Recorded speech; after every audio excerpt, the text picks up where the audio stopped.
Nagdo-drawing ka na play kanina. Hindi, ano lang po yun, napansin ko lang kasi sakto kasi tapos maaga natapos si Coach Cheng na mag-explain. So, karoon ng opportunity na mahaba pa yung timeout eh. And may nakita ako sa defense na ginagawa ng Terra Firma. So, yun lang, sinubukan ko lang sabihin sa teammates ko.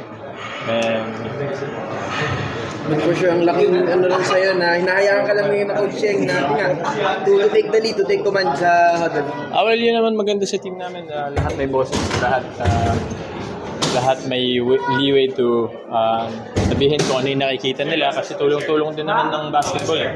So, ayun, nagkataon lang na ako yung nakakita nung adjustment na yun and yun, buti na lang nakapag-adjust naman yun. As a team captain, Mamo, ano lang yung thoughts mo dun sa unbeaten record niyo so far? Ano bang nakikita mo rin as being part of the team nasa floor? Ano nakikita mo maganda? Well, we're sticking to our system. Lagi namin binibilisan yung bola, yung ball movement namin. And talagang tulong-tulong namin ginagawa. Hindi kami individual personnel. Hindi kami nagre-rely sa individual personnel.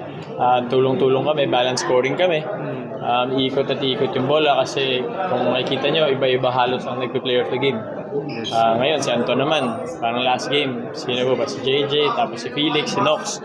So, yun lang din talaga yung kagandahan ng system namin. And hopefully, magtuloy-tuloy. And ayun, lahat lang nag-buy-in sa system. Mamo, alam namin din naman kayo naghahabol ng record, but how does it feel like lang na natabla niya yung league record for most wins in a single game with the Netflix? Natabla ba? Sayang, di pala namin natalo, no? Dami na naming record na yan, pero it's always a good feeling to be part of history. Pero syempre, ang end goal is to win a championship. Yun ang gusto kong history na talagang mapasama, maging champion ng PBA. Pero syempre, hindi mo maiiwasang maging masaya sa mga achievements na nakukuha nyo as a team along the way kasi nakikita ko rin naman kung gaano kahirap ikatrabaho yung lahat ng nandun sa loob ng locker room na yun. So, well, masaya lang and hopefully madami pa kaming records na matay o matalo.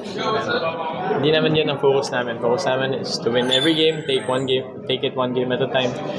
Which is Tuesday kami, Phoenix naman po. So hopefully manalo naman kami kasi yun nga, ang goal naman namin ngayon since nakapasok na daw kami ng quarters is ma-secure yung twice to beat. So as much as we can, as early as we can, sana ma-secure na namin yun. Okay.